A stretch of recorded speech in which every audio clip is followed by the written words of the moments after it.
ప్రార్థన చేసుకుందాం. ప్రార్థన.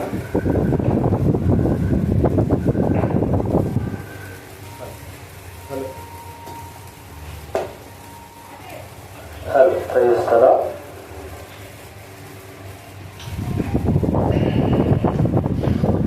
ప్రార్థన చేసుకుంటాము. పరలోకమందున్న తండ్రి, యేసు క్రీస్తు ప్రభువు నామమున మీకు వందనాలు ప్రభువా. ఈరోజు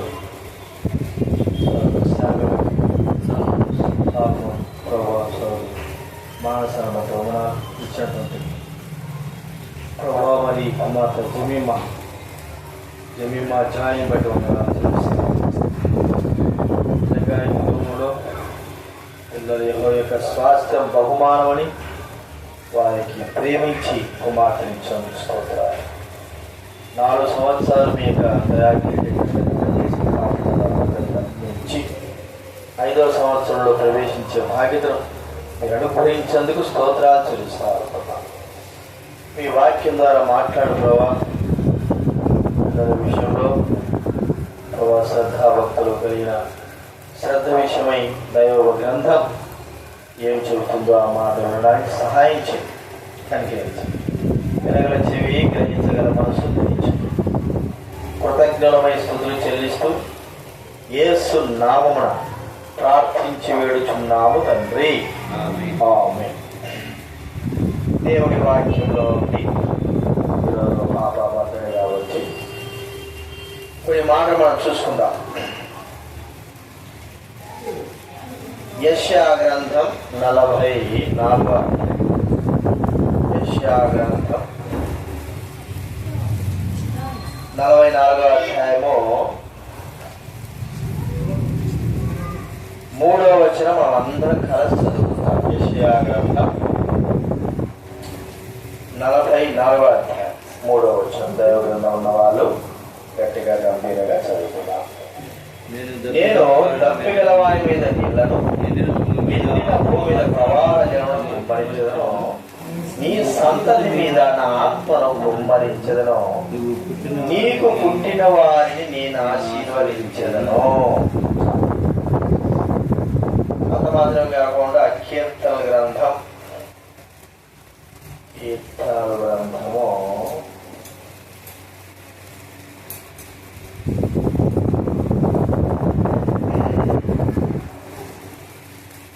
127వ కీర్తన. కీర్తన గ్రంథం 127 3వ వచనం 4వ వచనం మనం అందరం కూడా కలిసి చదువుకుందాం. కీర్తన గ్రంథం 127 3, 4 వచనాలు. కుమారుడు యెహోవా అనుగ్రహించు స్వాస్థ్యము, జ్ఞాపకము ఆయన ఇచ్చు బహుమానమే. యవన కాలమందు పుట్టిన కుమారుడు బలవంతుని చేతిలోని బాణముల వంటి వారు. చివరిగా 147వ కీర్తన 13వ వచనం. 147 13వ వచనం అందరం కలిసి చదువుకుందాం. 147 ఆయన నీ గుమ్మముల గడియలు బలపరిచి ఉన్నాడు, నీ మధ్యలో నీ పిల్లలను ఆశీర్వదించి ఉన్నాడు.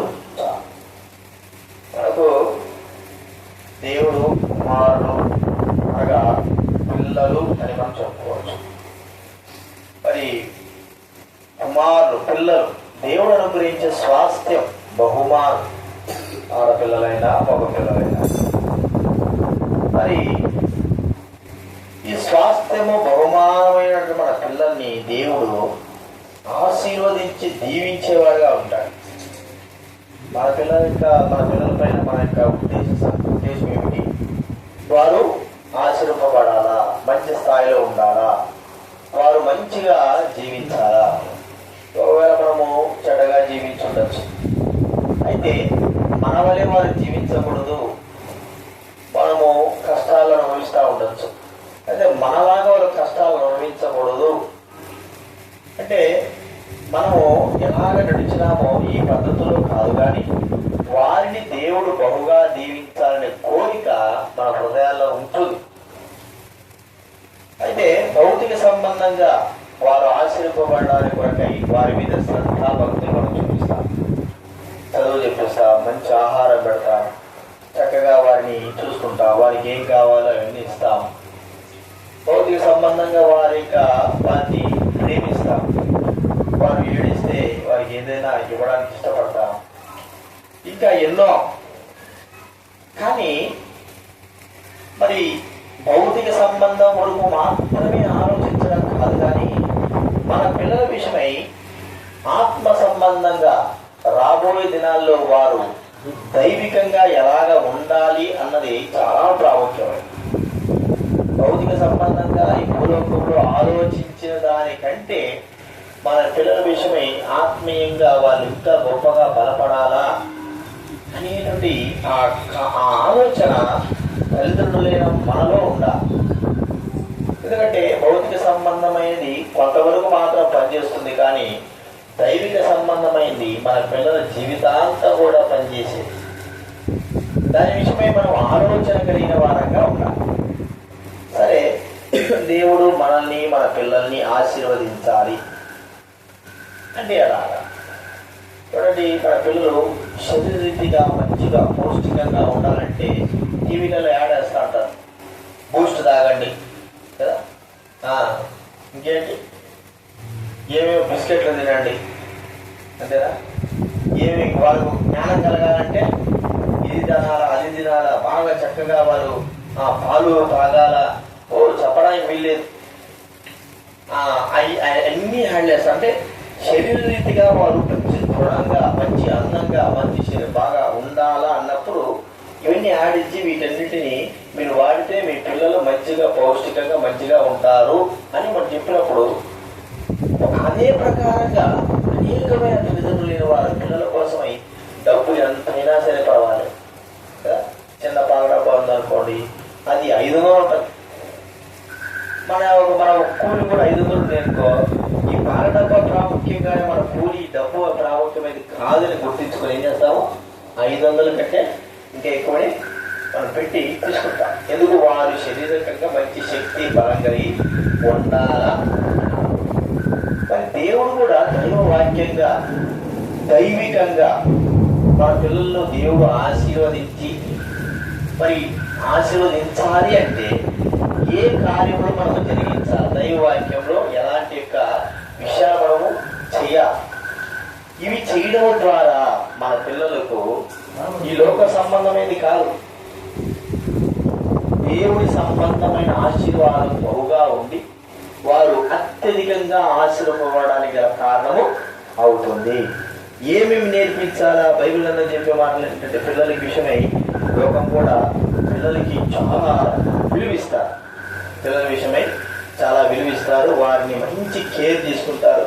వారి విషయంలో పుట్టినప్పటి నుంచి వారు పెరిగి ఒక వయసు వచ్చేంత వరకు వారి విషయంలో మంచి మరి శ్రద్ధ ఆసక్తులు చూపిస్తారు.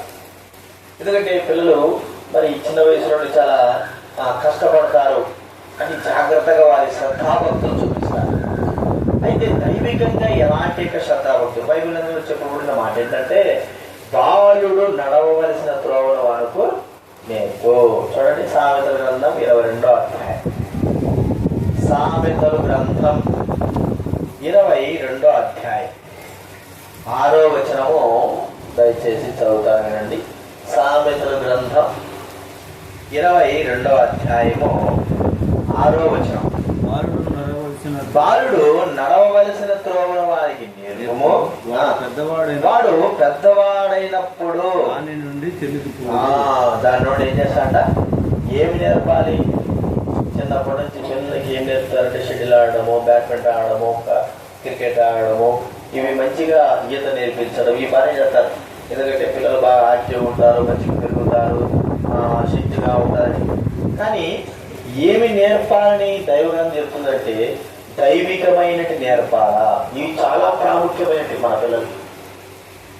ఇవి లేకపోతే జీవితంలో మన పిల్లల్ని దేవుడు ఆశీర్వదించాడు.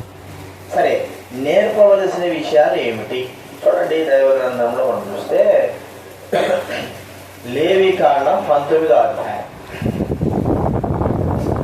3వ చదవడం. లేవియాకాండము 19వ అధ్యాయము 3వ చదవడం. మీలో ప్రతి వాడు తన తల్లికి తన తండ్రికి భయపడవలెను. తర్వాత కీర్తన గ్రంథం 34వ అధ్యాయం 11వ వచనం. కీర్తన గ్రంథం 34వ అధ్యాయము 11వ వచనం చదవండి.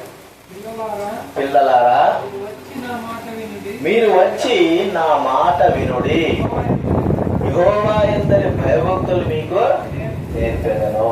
మనము దైవికమో దేవుడు వాక్యం ఇస్తుందంటే మన పిల్లలకి భయభక్తులు నేర్పాలా అని చెప్తారు. భయం అంటే ఏంటి అంటే ఉలికి పెట్టేది కాదు కదా. పిల్లలు కొంతమంది వయసు ఉన్న వాళ్ళు పిల్లల్ని ఊరికి బయట పిలుస్తారు. వాళ్ళు కూడా పిల్లలు ఉలిక్కి పడడం అనేది మనం చూస్తూ ఉంటాం. ఇక్కడ ఉలిక్కి పడేది మనం చూస్తూ ఉంటాం. అయితే అది కాదు భయం అంటే. ఇక్కడ ఏమంటున్నాడు, మీ పిల్లలకి యెహోవా యందలి దేవుని ఎడల భయము భక్తి నేర్పాలా. అంతమాత్రం కాదు, తల్లిదండ్రుల పట్ల భయము భక్తి నేర్పాలి. తల్లిదండ్రుల పట్ల భయం భక్తి అంటే ఈ దినాల్లో పిల్లలైన వారు, చిన్న పిల్లలైన వారు తల్లిదండ్రులకు భయపడతారా? వాళ్ళు మరి ఎందుకు భయపడరంటే భయభక్తులు పిల్లలకి నేర్పరు. భయము భక్తి అనేది పిల్లలకి నేర్పరు. ఆ భయము భక్తి నేర్చుకోలేకపోవడం ద్వారా పిల్లలు ఏమవుతున్నారంటే ఒక వయసుకు వచ్చేలకల తల్లిదండ్రులకు కానీ, లోకంలో ఉన్నటువంటి పెద్దలకు కానీ, సంఘంలో కానీ, ఇరుగు పొరుగు వారి మధ్య కానీ భయం లేకోకుండా ప్రవర్తిస్తారు. భయం లేకోకుండా ప్రవర్తించడం ద్వారా జరిగే కార్యం ఏమిటంటే పాపములో మనిషి వెళ్తారు. బైబిల్ మీరు భయము నుండి పాపము చెయ్యకండి. చూడండి, కీర్తన గ్రంథం 4వ అధ్యాయం. కీర్తన గ్రంథం 4వ అధ్యాయం 4వ వచనం దయచేసి చదవండి. భయము నుండి పాపము చేయకూడదు. భయం లేకపోతే ఏమవుతుంది? పాపం చేస్తారు. కాబట్టి పిల్లలు చిన్న వయసు నుంచి వారు భయభక్తులు లేకపోవడం ద్వారా తల్లి భయం లేకపోతే, తండ్రి భయం లేకపోతే, మరి ఇంకో గురువు భయం లేకపోతే, లోకంలో పెద్దల భయం లేకపోతే ఎట్లా తిరుగుతారంటే విచ్చలవిడిగా తిరిగి వారు ఏం చేస్తారంటే పాపము చేస్తారు. ఈ పాపం ద్వారా వారికి వచ్చేది ఏమిటి అంటే మరణము. అర్థమైందా? పాపం ద్వారా మనుషులకి మరణం.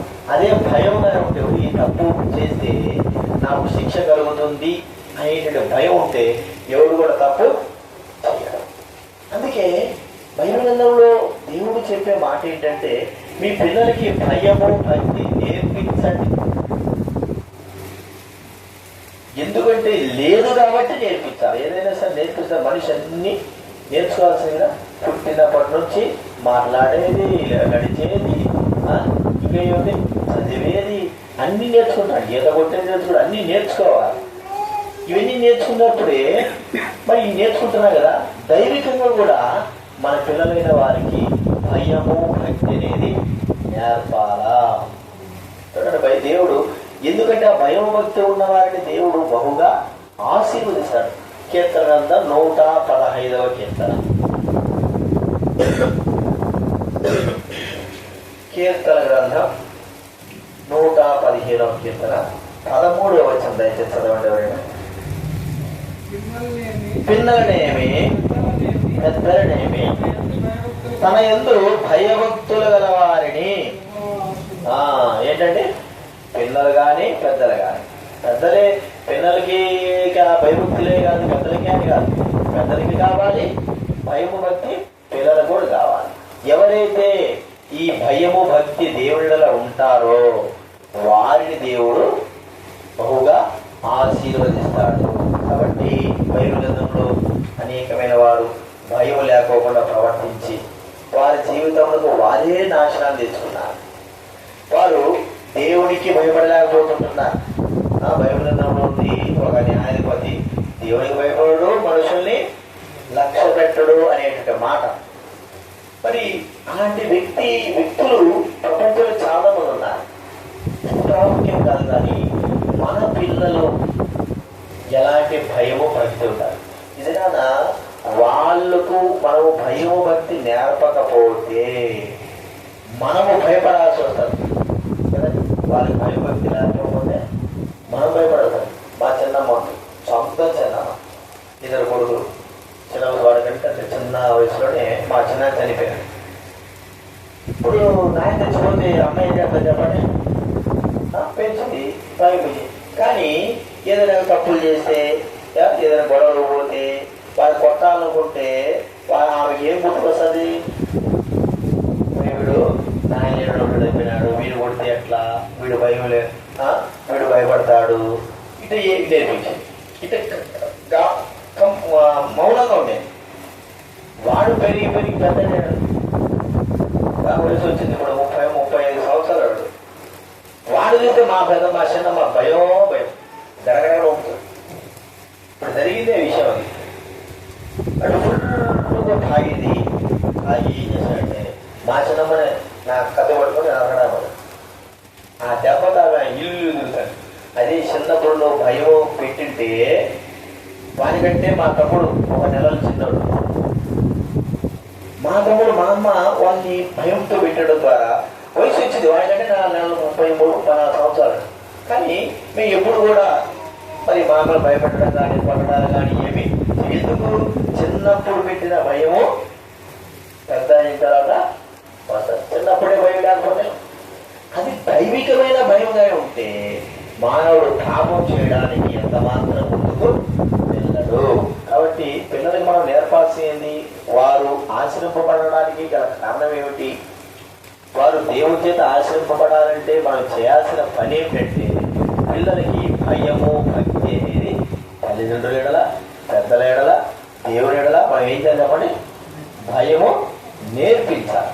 ఆ భయమే పిల్లలకి సహాయపడి వారు పాపంలో వెళ్ళకపోకుండా ఉంటుంది. ఇది మొట్టమొదటి మనం చూసుకుంటున్నాం. రెండోదిగా పిల్లలకు మనం ఏం నేర్పించాలా, వారి ఆశీర్వాదం ఎలాగ వారు పొందాలంటే చూడండి, రెండవ తిమోతి రాసిన పత్రిక 1వ అధ్యాయము 5వ వచనం దయచేసి చదవండి. వదిన 2వ తిమోతి రాసిన పత్రిక 1వ అధ్యాయం 5వ వచనం. నీ అవ్వైన లోలిలోను యూనికేలోను వసించను, అది నీ యందు స్థాపించుచున్నది రూఢిగా నమ్ముచున్నాను. చాలు. ఇక్కడ యూనికే లోయి అనేటువంటి ఈ వ్యక్తి ఎవరంటే తిమోతి అనేటువంటి ఒక వ్యక్తి.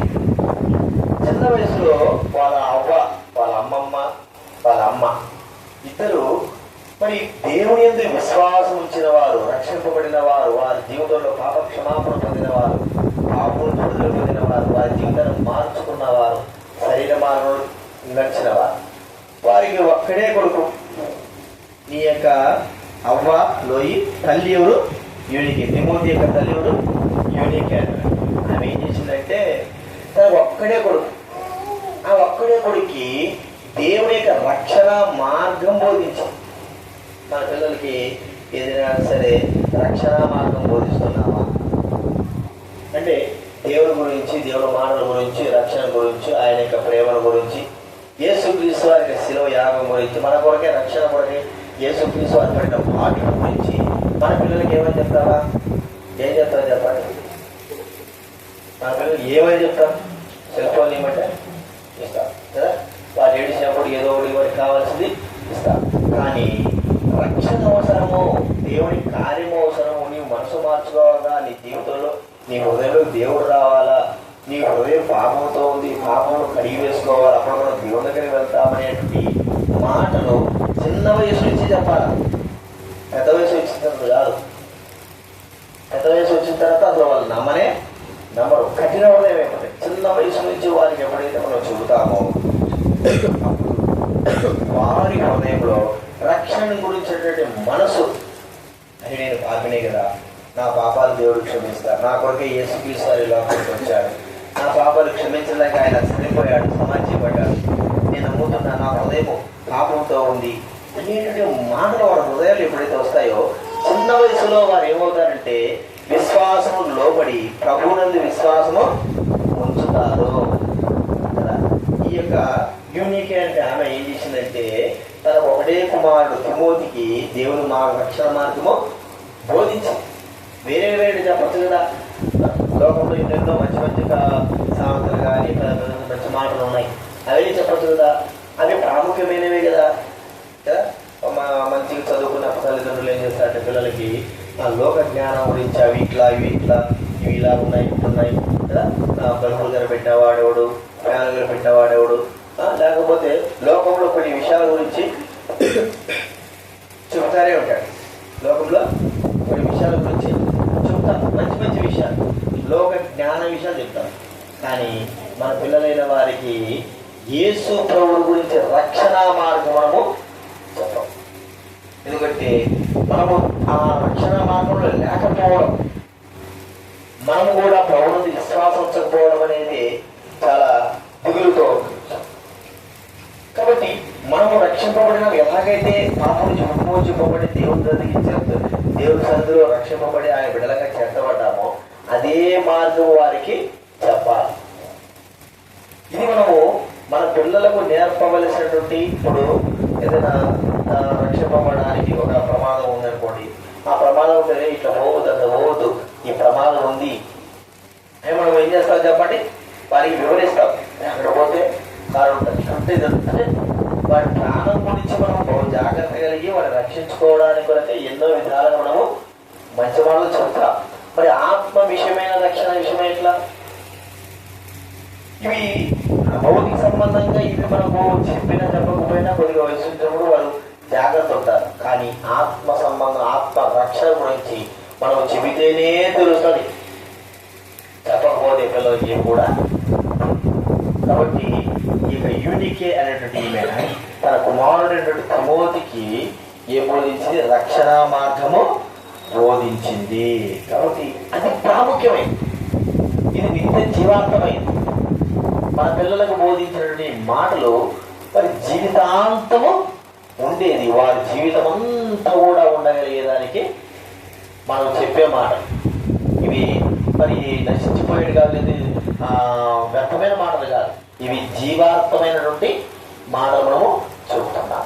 అది రక్షణార్థమైన మాటలు, అవి చాలా ప్రాముఖ్యమైనవి మాటలు.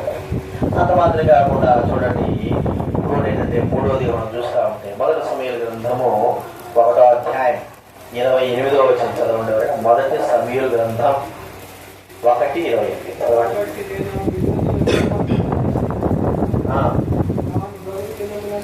తాను బ్రతుకు దినములన్నిటినో వాడు యెహోవాకు ప్రతిష్ఠితుడు.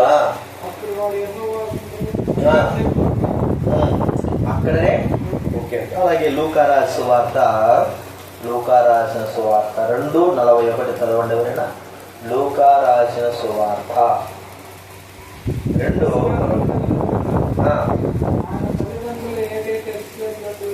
ఆయన తల్లిదండ్రులు ఏటేటా యెరూషలేమునకు వెళ్ళుచుండ్రి. ఆయన 12 ఏళ్ల వాడై ఆ పండుగను ఆచరించడానికి వాడు చోపుడు ఎక్కడ పోయినాడంటే యేసుప్రభువు వారు యెరూషలేము. యెరూషలేములో ఏముంది? దేవుని మందిరము. అంటే పిల్లలకు మనం ఏం అలవాటు చేస్తున్నాం? మన పిల్లలకి ఏం అలవాటు చేస్తాం? రోజు చెప్పండి. 6 సంవత్సరాలు వచ్చినప్పటి నుంచి ఏం చేస్తాం? అలవాటు ఏం చేస్తాం? మీ పాప ఏం చేస్తారు? ఇప్పుడు ఇది రేపు కాదు, ఏం చేస్తారు? అలవాటు 6 సంవత్సరాలు వస్తాయి. 6 సంవత్సరాలు వస్తే ఏం చేస్తావు? అసలు ఇది ముఖ్యం చెప్పు. స్కూల్కి అంతేనా? స్కూల్కి అలవాటు చేస్తాం. వాడు పోనీ వాడికి బ్యాగ్ గురించి వాడికి ఎనగబెట్టి ఏదైనా సరే చాక్లెట్ గురించి పోరా వాడి కోసం 20,000 ఖర్చు పెట్టి వాడు 4 రోజులు బాగుంటుంది 20,000 పెట్టామని కావాల్సిందే వాడు చెప్పి ఎందుకు అలవాటు చేస్తాం? ఈ చదువు చదివితే పిల్లలు జ్ఞానం కలిగి ఉంటారు. వారి తర్వాత భవిష్యత్తులో ఏమవుతారు? మంచిగా ఒక స్థానానికి వస్తారు, మళ్ళా కష్టపడరు, లోక జ్ఞానం తెలుసుకుంటారని వాళ్ళు ఏం చేస్తాం? మనము అలవాటు చేస్తాం. మరి లోక సంబంధమైన జ్ఞానానికి, లోకంలో బ్రతకడానికి చదువు ఎంత ప్రాముఖ్యమైందో, బడి ఎంత ప్రాముఖ్యమైందో, ఆత్మ సంబంధంగా దేవుని యొక్క మందిరం కూడా మనిషికి అంత ప్రాముఖ్యమైంది. అర్థమైందా? ఇప్పుడేమంటే వస్తుంది ఎవరైనా సరే, కానీ 7వ తరగతి 8వ తరగతి పోని 10వ తరగతి రాని ఆ సమయంలో పిల్లలు రమ్మంటేనే రావు కదా. మా దగ్గర ఒక మందిరానికి వచ్చే ఒకప్పుడు వచ్చేది భర్త ఒకే కూతురు. ఆమెమో ఇక్కడ నుంచి ఆడికి పోతే కలవరికి పోతుంది, 90 నుంచి 70 కిలోమీటర్లు పోతుంది. ఈయనేమో ఏడే ఉంటాడు. ఒక్క కూతురు కదా, నువ్వు పోయేటప్పుడు దేవుడి మందిరం తీసుకోవచ్చు కదా. ఏ మీటింగ్ పోదంట, ఏ ఇంటికి పోదంట, కానీ చదువు మాత్రం భయంకర మంచిది అలవాటు చేసిందా. కానీ ఇది ప్రాముఖ్యమైనదే, లోక సంబంధమైన చదువు ప్రాముఖ్యమైంది. మరి దైవికమైనది ఇది లేకపోతే ఇదంతా కూడా ఏమైపోయినట్టు. లోకం వరకు మాత్రం మనం చదువులు జ్ఞాపకం చేస్తాం, కానీ దేవుని మందిరము చాలా ప్రాముఖ్యం. మా బాబు 10th క్లాస్, మేమేం చేసాము, సేవకులు పాస్టులు అక్కడికి తిరుగుతూ ఉంటాం. ఎంత కష్టమో. మీరంటే 15 సంవత్సరాలు 10 సంవత్సరాలు ఉంటారు. మాకు అంటే 3-4 సంవత్సరాలు వేరే దగ్గర వాడు. నేను మా పాపని ఒక హాస్టల్ చేర్చచ్చు, గురుకుల పాఠశాల 5వ తరగతి 6వ తరగతి వస్తే గురు పాఠశాల చేరిస్తే మంచిది, మంచి చదువుతుంది కదా అని చెప్తుంది. కానీ పాప మా పిల్లలు దేవుడి మందిరం పోగొట్టుకుంటారని ఎంత కష్టమైనా సరే మా దగ్గర ఉంచుకొని వారికి కష్టమైన సరే డబ్బు పోయినా సరే చదువుతారు. ఇక్కడి నుంచి 15 కిలోమీటర్లు పోయి చదువుకొని వస్తారు. అదే హాస్టల్ చేస్తే ఇవన్నీ మనకు బాధలు ఉండవు. కానీ ఏమి తప్పిపోతారు వీళ్ళు? శ్లోక జ్ఞానం దొరుకుతుంది, మంచి మంచి చదువుతారు, అన్నీ ఉంటాయి. ఏమి తప్పిపోతారు చెప్పండి? దేవుని మందిరము తప్పిపోతారు. ఇప్పటి వరకు కూడా వాళ్ళు హాస్టల్ చేర్చేదానికి అవకాశాలు ఉన్నాయి, చేర్చచ్చు. కానీ ఒక్కరోజు దేవుడి మందిరం పోతే, ఒకరోజు పోతే పర్వాలేదు, 2 రోజులు పోతే పర్వాలేదు, సంవత్సరాలు పోతాయి. సంవత్సరంలో అంతా కలిపి దేవుడి మందిరానికి ఎన్ని రోజులు వస్తారు? ఎప్పుడో పండగలు పప్పాలకు వచ్చి అప్పుడు వస్తారు. అట్లా నాకు ఇష్టం లేదు. మేము కష్టపడినా పర్వాలేదు. వారు దేవుడి మందిరములకు ఏ దినాన వదిలిపెట్టకూడదు. మన పిల్లలకి అలవాటు చేయాల్సిందంటే దేవుని మందిరం. స్కూలు మన పిల్లలు ఎంత ఆసక్తితో కాదో దేవుడి మందిరం అంత ఆసక్తి. మా వాడు ఉన్నాడు 8th క్లాసు, స్కూల్కి బాగా వెళ్ళిపోతాడు, నేను పోతాడు. మరి మాకు మంగళవారము బేస్తవారము చిన్నపిల్లల పరిచయం ఉంటుంది. ఈ వయసు వచ్చిన తర్వాత పిల్లల పరిచయం వాళ్ళు కూడా ఉపయోగపడాలి కదా. రాగానే అన్నది అంటాడు, బైబిల్ తగిలించుకొని బ్యాగ్ తగిలించుకొని ఎక్కడ పోతాడు చిన్నపిల్లల పరిచయకి వాళ్ళ అమ్మతో పాటు. ఇది అవసరము, ఇది కూడా అవసరం. అందుకే మన పిల్లలకి ఏం నేర్పాలి చెప్పండి?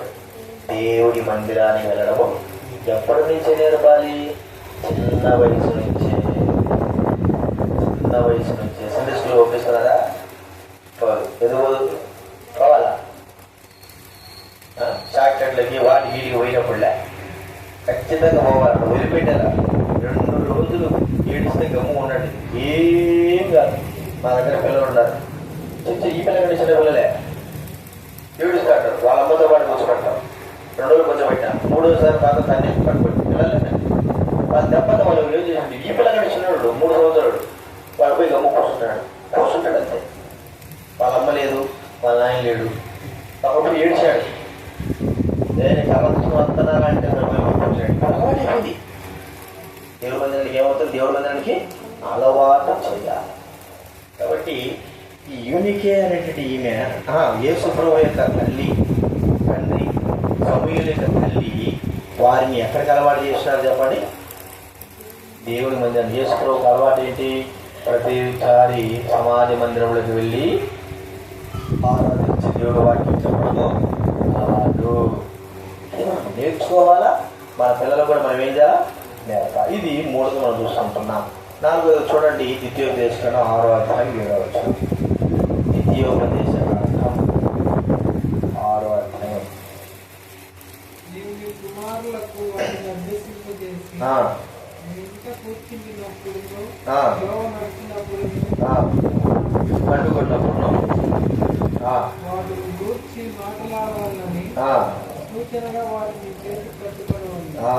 ఇక్కడ మరి విద్యాభ్యాసంలో చెప్తున్న మాట ఏంటంటే దేవుని వాక్యము. దేవుడి వాక్యం ఏం చేయాలి? ఎవరికి నేర్పాలా? ఎవరికి నేర్పాలి చెప్పండి? మన పిల్లలకు మనం ఏం చేయాలి చెప్పండి?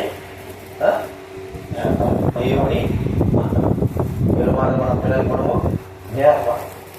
పిల్లలకు నేర్పుతావా? ఏబిసిడి నేర్పుతారా? ఏబిసిడి ఆలికీలు 1 2 ఎన్ని నేర్పుతారు? మరి ఒక్క రోజైనా సరే చిన్న పిల్లలకి ఒక చిన్న మాట దేవుడు నాకు కావాలి, దేవుడు నాకు భయం, దేవుడు నాకు చేసుకుడు నా రక్షకుడు ఈ నేర్పుతున్నావా? ఆ పిల్లల నోట్లో సపరేట్ కథలే. నేను రోజు మందిరం పోతున్నా లేదా? ఒక్క మాట నేర్పించా. ఇప్పటి నుంచే వాడు చదవమునిపే బస్సు స్కూల్ పోమునిపే ఏబిసిలు నేను రావాలని ఏం చెప్తాను. ఇళ్ళలో ఏబిసిలు పెట్టుకొని A for apple, B for ఇన్ని నేర్పిస్తాం. మరి చిన్న వయసు నుంచి దేవుని మాటలు ఏం చేయాలి? మనం నేర్పించాలి. ఒక్క మాట చిన్న మాట, రోజు 2 రోజులకు ఒకసారి 3 రోజులకు ఒకసారి చిన్న మాట మనం ఏం చేద్దామని నేర్పించాలని దైవ గ్రంథం ఇక్కడ చెప్తారు. కాబట్టి దేవుని యొక్క మాటలు విననొల్లని స్థితి కలిగిన వారుగా అవుతారు ఒక దిన మన పిల్లలు. అలాంటి స్థితి వద్దు. మన పిల్లలకి ఏం కావాలని చెప్పండి? దేవుని వాక్యం మనం నేర్చుకోవాలా, మన పిల్లలకి నేర్పాలి. చివరిగా ఒక్కొక్క మాట మనం చూసుకొని ముగించుకుందాము. అపోస్తల కార్యం 23వ అధ్యాయం. అలాగే ఫిలోమోన్ పత్రిక 1వ అధ్యాయం 11వ వచనం. ఫిలోమోన్ పత్రిక 1వ అధ్యాయం 11వ వచనం చదవలేరండి.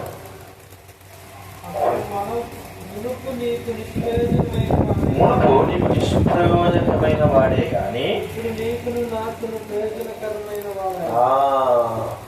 ఫిలోమోను గురించి ఇక్కడ కొనేసేపుకు పౌలు చెబుతున్న మాట మనకి ఇక్కడ చదువుతారు. ఏమంటున్నాడు? మునుపు నీకు నిష్ప్రయోజకమైన వాడు. ముందు నీకు బయటపెట్టేసి అయిపోయింది.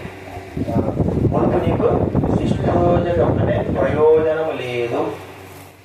అయితే ఇప్పుడు ప్రయోజనకరమైన వాడైనాడు.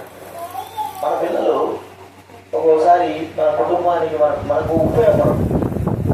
పిల్లలు మన పని చేయాలి, ఎవడో పని చెప్తారు, బయట రూపాయలు చెప్తారు కదా, వాళ్ళ దగ్గరికి మాత్రం ఎగబడి పని చేస్తారు. మనకు ఉపయోగపడదు మన పిల్లలు. అయితే మన పిల్లలు మనకు ఉపయోగపడమే కాదు కానీ మన దేవునికి కూడా వారు ఏం కావాలి చెప్పండి? నిష్ప్రయోజకమైన వారుగా ఉన్నారు. ఇప్పుడు ప్రయోజకరమైనటువంటి స్థితి కలిగిన వారుగా ఉండాలా. ఒకవేళ మనకు ఉపయోగపడకపోయినా పర్వాలేదు కానీ మన పిల్లలు దేవునికి ఏం కావాలి? ఉపయోగపడాలి. అది ప్రాముఖ్యమైన విషయం. వాడు గుర్తించకుండా మన పిల్లలు ప్రయోజకరంగా ఉండడానికి కొరకై, వారు ఉపయోగపడడానికి కొరకై ఈ 4 అంతల విషయాలు మొట్టమొదటి చూస్తూ వచ్చాము. భయభక్తుల పిల్లలకి నేర్పాలి. రెండోదిగా రక్షణ మార్గం వారికి చూపించాలి. రక్షణ మార్గం నేర్పాలి. మూడోదిగా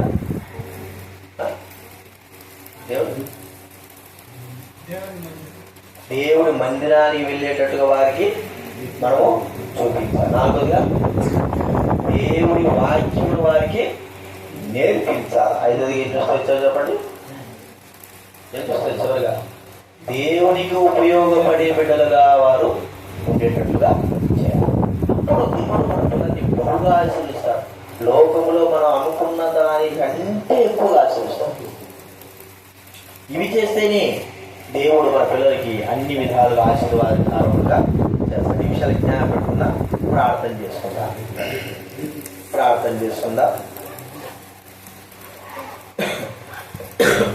పరమ తండ్రి ప్రభువా, మీకు వందనాలు చెల్లిస్తా ఉంటున్నా.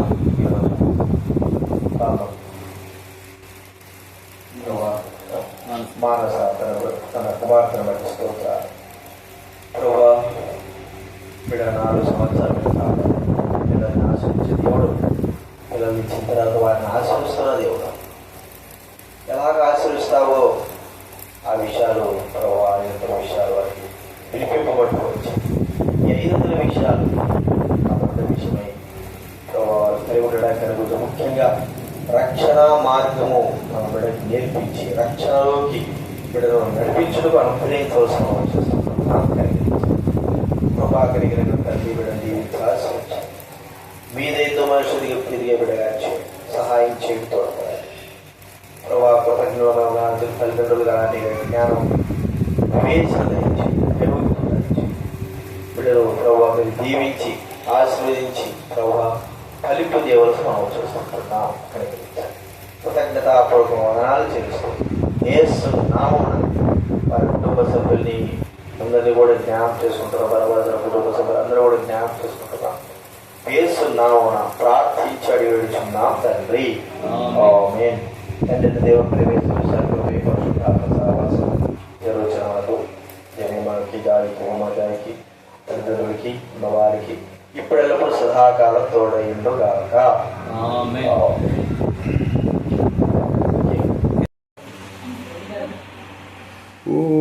కిరీటం పెట్టింది అబ్బో. కూల్కేగా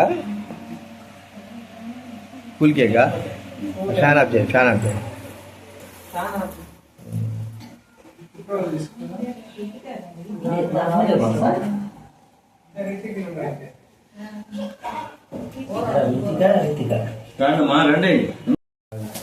ఇది ఫొటోస్ వస్తూ ఉంటాయి. వీడియో ప్రార్థిస్తున్నామా? ప్రార్థిద్దామా? పరమ తండ్రి ప్రభు చేస్తున్నాము, మీకు వందనాలు చెల్లిస్తా ఉంటున్నాం. ప్రభాతి మేము అధ్యాయం స్తోత్రాలు. నిజంగా తండ్రి బిడ్డ 4 సంవత్సరాలు మీరు కాపాడారు. శ్రమల్లో, కష్టాల్లో, వ్యాధుల్లో, బాధల్లో, నీటిలో కాపాడి బిడ్డను 5వ సంవత్సరంలో కృపలోకి ప్రభావం మీకు ప్రవేశపెట్టినందుకు మీకు స్తోత్రాలు చెల్లిస్తా ఉంటున్నాను. తల్లిదండ్రులు దీవించండి, నన్ను కూడా దీవించండి. వాక్యం ప్రకారంగా తల్లిదండ్రులనే వారు పెంచి పెద్ద చేయడానికి నేర్పించండి. ముఖ్యంగా చిన్న వయసులో మిమ్మల్ని గురించినటువంటి ఆలోచన, ఆశ కలిగి ఉండడానికి రక్షణాకారం జరిగింది. భయభక్తులు ధరించండి. జీవితం జీవితం ప్రభా తల్లిదండ్రులు కానీ, కుటుంబస్తులు కానీ, సంఘాన్ని కానీ, కాకుండా వారు కానీ ఆదర్శప్రాయంగా, సంతోషదాయకంగా ప్రభా ఉండడానికి అనుగ్రహించండి. దీవించాల్సి మీకు స్తోత్రములు తెలుస్తూ ఇప్పుడు కనికరించవలసి మనం వచ్చేసి కేపు ఎలాగైతే తీవ్రంగా ఉంటుంది, జీవితం అంతా కూడా అందరికీ తీవ్రంగా సంతోషదాయకంగా ఉండడానికి అనుగ్రహించవలసిందిగా మహిమ ఘనత ప్రభావాలు చేసి యేసు ప్రభు నామమున ప్రార్థించి వేడుచున్నాము తండ్రి. ఆమేన్.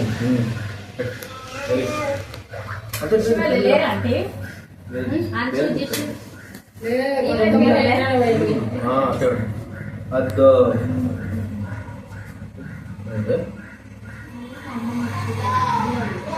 కొద్దిగా వెలిగితే అదే వెలుగుతాయి. అదే అదే వెలుగుతాయి. కొద్దిగా ఆడ మధ్యలో పడితే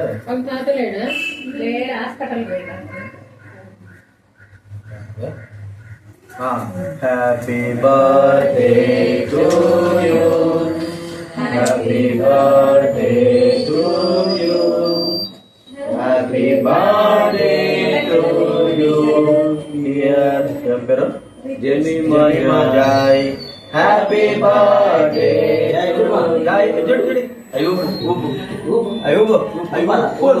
చూడు ఇంకా గట్టిగా ఏది శక్తి లేదంటుంది. ఇంకా గట్టిగా. Very very good. Happy birthday, God bless you dear, God bless you dear.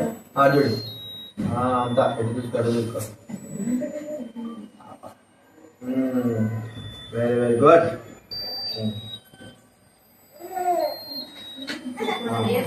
అంతా క్రీమే.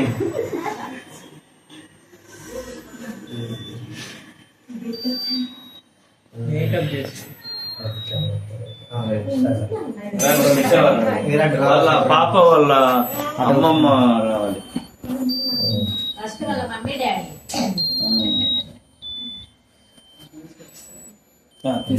తీసే అవసరం లేదు.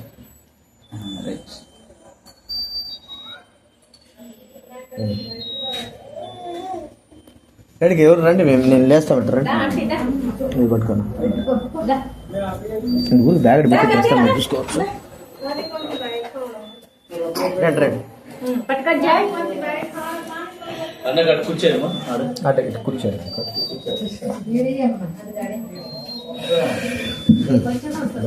చాలు చాలు ఇది ఏమంటే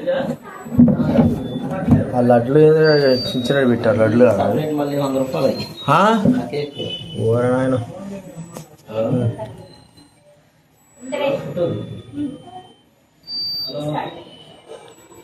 ఈ కొద్దిది ఎందుకంత ఊరికే కొద్దిగా ఆడబెట్టాల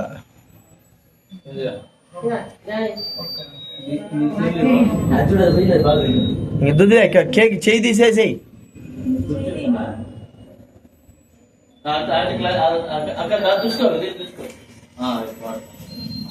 ఇప్పటిక మీరు తల్లిదండ్రులు పెట్టండి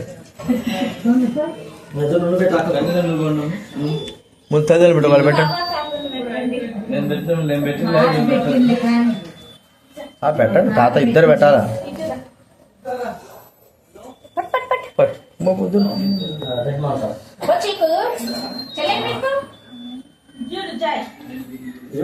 కొద్ది పెట్టాలి అంటే అన్నం తినండి తిన్నాను ఇప్పుడే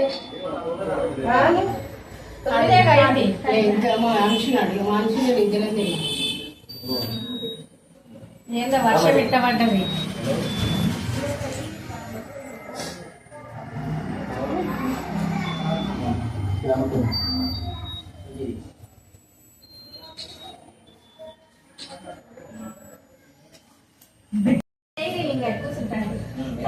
అమ్మమ్మ తాతలు ఇద్దరు కలిసి చేస్తా నాకు క్లియర్గా వస్తాయి బాగా వస్తాయి ఓకే అంకుల్ ఇది చూడండి అంకుల్ ఒకసారి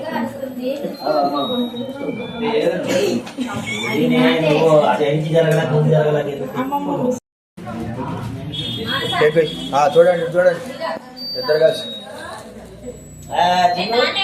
వాడు వదిలిపెట్టారు పాపం కేక్ అక్క కేక్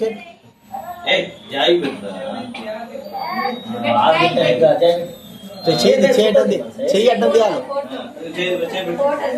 ఎడం చేత పట్టుకున్నా ఓకే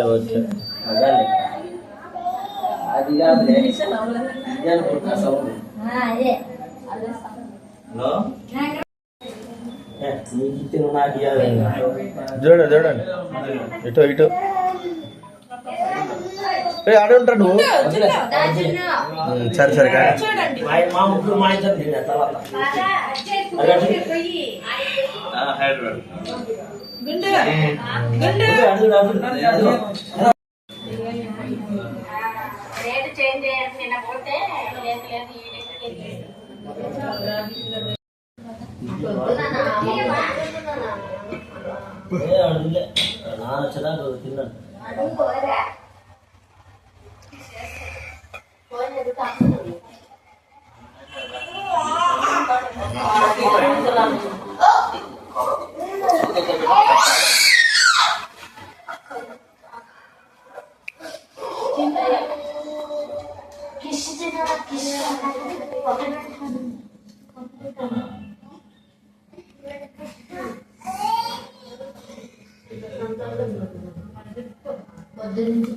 ఆ ఎముకలో ఏం లేదు ఇంత డాలి దాని పీకలు అది ఏం లేదు బాగుందని ఊరికి నీటి తింటున్నాడు కానీ దాన్ని ఏం లేదు అని పిక్క తింటున్నాడు దాని తింటున్నాడు ఇంత డాల్చి తాగుతా